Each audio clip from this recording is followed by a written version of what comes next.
Obviously, I like the way that we played the second half. I thought the game started too easy for us.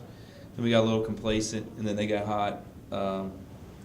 Mobley's a good player. It's probably the only disappointing thing we didn't recognize him as well as I'd like to in a scouting report on some situations. But I thought the second half we played with some energy. We shared the ball. We only had one turnover until Trevor had one late in the game. So we shot a good percentage, and I thought we attacked the right way. And then Dez and Jake were really good again.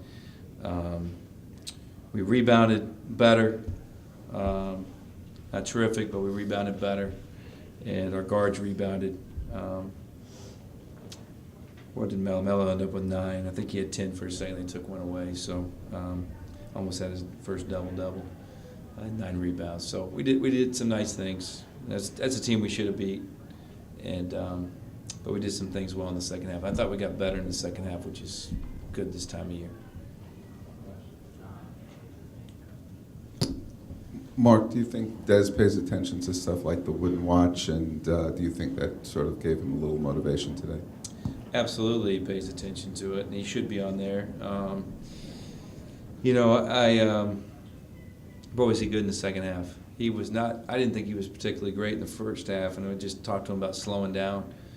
Just slow down, and he can actually change gears now. So I just thought he made all the right decisions in the second half, and he was terrific. And I thought defensively he was a little bit better, and we challenged him to guard Mobley some. He did a nice job with him. I thought Rashad Pack did. Rashad took on a challenge from the beginning to guard Mobley and did a pretty nice job on him. Just to follow up with Tanner, talked about it a little last week. His shot was so much better. He actually looks when he's going up with Grace. He looks pretty confident to square that. Yeah, you know what? He's worked at it. He works gets a lot of shots up. He shot a lot before the game today, and he became a seam shooter, which a lot of people don't believe in. I believe in it. Which means he shoots with the seams. He started doing it about 3 months ago, and does it on every shot now. And he's become a better shooter because of it.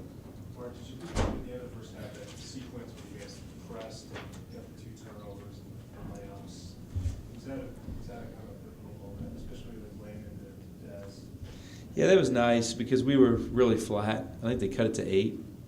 And we were really flat, and I think that built it back up 13 or something. But that was nice. And really the pivotal was just the way we played the second half.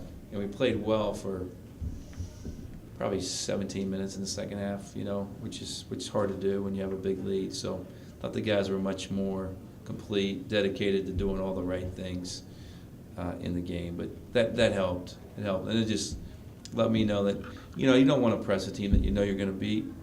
But we needed energy. We didn't have any. And I thought the press gave us some energy.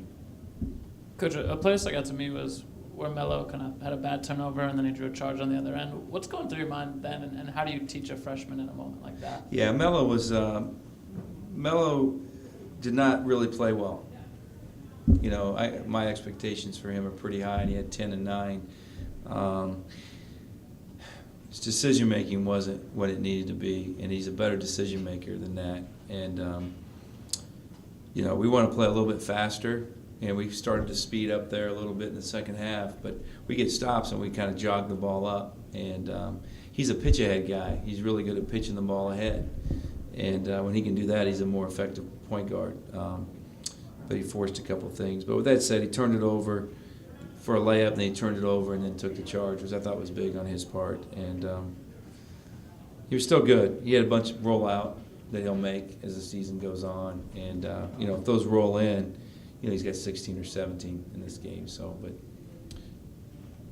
he's good. He's a good player. Mark, what went into the decision to start John in the second half there? And then it seemed like it kind of reignited DeMonte. He looked more comfortable in that second half. I think he finished with 4 blocks. Yeah. The whole reason I started DeMonte instead of John was just for rotation factors. It's hard for me to play Checo and DeMonte together. I mean, they did a pretty good job there late in this game. So I did it for that reason. And I thought 22 was a really good player for them, Drakeford. And I was worried about foul trouble with Jake Lehman, and I wanted to bring another good defender off the bench. But then the second half, we just needed energy. We have no energy, and John's our energy guy, and that's why we started him. And I thought, it gave us a lift. Coach, second game in a row, you shot over 50% from the Yeah. field. How well are your guys executing? What you're doing in practice and what you're telling them during the game? I thought we executed better Friday night than we did tonight. I think tonight we were just dominant. We were just bigger, stronger than they were. The thing that we did do is we got to the rim. We shot a lot of layups. It's funny. I'm sitting there thinking, wow, we haven't made any threes. And you look down, we were 10 for 23 from three. That's how good of shooters we have. And because we missed some shots that we normally make. So we're executing at a pretty good clip. Our motion offense wasn't very good tonight. And a lot of it was just their defense was so back that it took us a while to adjust to that. And we haven't seen that this year. So once we adjusted, we were pretty good. Has Wiley surprised you with, he came here with a reputation as being a shooter. He obviously could do that, but with his defense, with his sort of decision-making. Yeah, no, when you recruit a kid, you see him in all different situations. He played some point guard for his high school team and watched him in the summer. We knew he was good with the ball in his hands. We knew he could play. So, I'm begging him all the time to be more aggressive. They made one bad decision in the second half. He shot that air ball layup, and he had Melo in the corner. But he doesn't surprise me. The one thing that does surprise me is how he's taken on a challenge defensively. He guards Dez every day, doesn't back down to him. And today he wanted to guard 21 when he was in there Mobley, and that's good to see. So he's come a long way in that aspect. Thank you. I guess see you soon.